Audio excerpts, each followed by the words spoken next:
Omusumba Bujjingo w'ekkanisa House of Prayer Ministries International asinzidde mu kusaba okw'amalege ekyemisana olunaku olwaleero n'asaba abantu bonna abalina ennyiike ku mitima gyabwe nge batuusiddwako abantu abalala obutagezaako kulowooza ku kigambo kutta oba okulowooleza mu ddogo. Agamba nti bwe kiba kikuyitiriddeko weekuba ettooki mu mutima olabe waawe wasobya ogende maaso n'okwetereeza.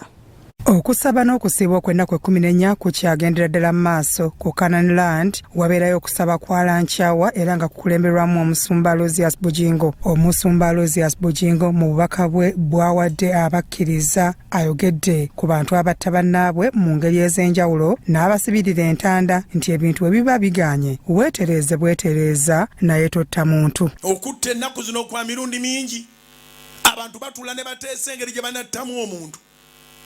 Either nga bagenda kumutta nga bagenda muwabutwa bagenda mutemula bagenda mukuba amasasi bateesa engeri gye banattamu omuntu. Abamu basalo ne bagana nedda situjja kumutta bwe tutyo ne basalo bamuttire erinnya character assassination defamation.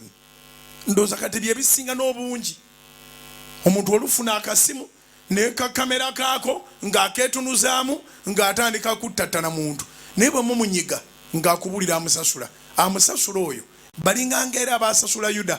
Ayongeddeko nti bw'onyigirizibwa ennyo olowooza nnyo nga naye kino yakiyitamu nga bw'annyonnyodde.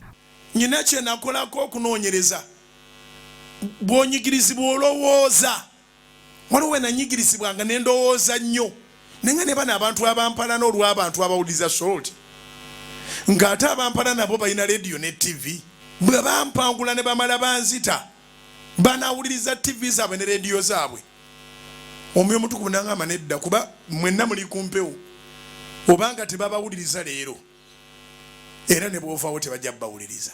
Omusumba Bujjingo ayongedde okubuulirira abakkiriza ababeera bakyayiddwa banoonye ekyo ekiba kyayisizza so si ddogo n'awabula abakazi abasajja be basuulira abaana okwekwasanga Katonda. Abanga bakukyaye noonya ekikukyayisizza tonoonya ddogo todda mu bigambo tologa era teri mukazi yeri azze wange ne muwa amagezi ne mugamba dduka mu mateeka omwami walabirira omwana wo.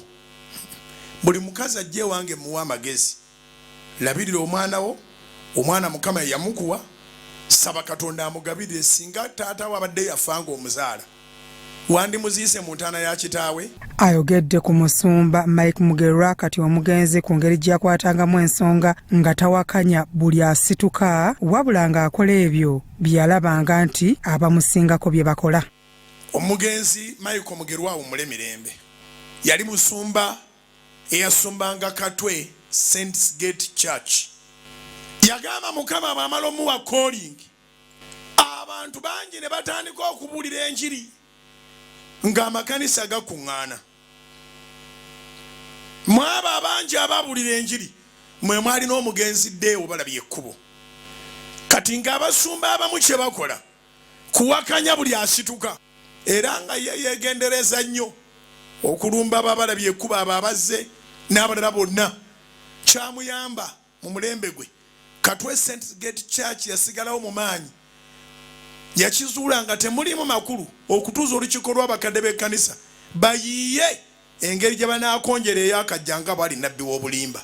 Munnabudde Bujjingo ayongedde okukkaatiriza nti kyakabenje okulowooza nti bw'oggyawo omuntu akusinga oba otutte n'ebibye byonna kubanga abakusinga be bakuyamba ate naawe okusituka. Naye kyakabenje okulowooza nti when you eliminate someone what he had will shift and come to you. It's a big lie.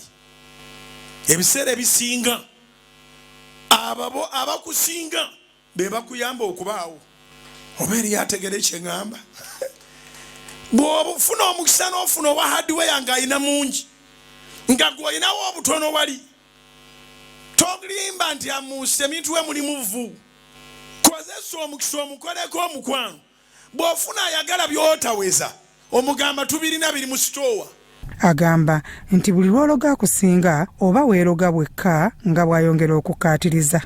Buli lw'ologa akusinga oba weeroga kubira Mukama engalo ez'amaanyi oba amagezi gaze ngambye nti nsaba abakuloga bye bakwate kubanga be babijjayo kibeewo in Jesus' mighty name. Bibadde ku ttaka ttukuvu Canaan Land mu kusaba kwa Lankyawa leero nga bwe twetegekera olukuŋŋaana lw'enjiri olugenda okubeera ekaceeka mu bitundu eby'embalala ng'ennaku z'omwezi 26 omwezi ogwa May.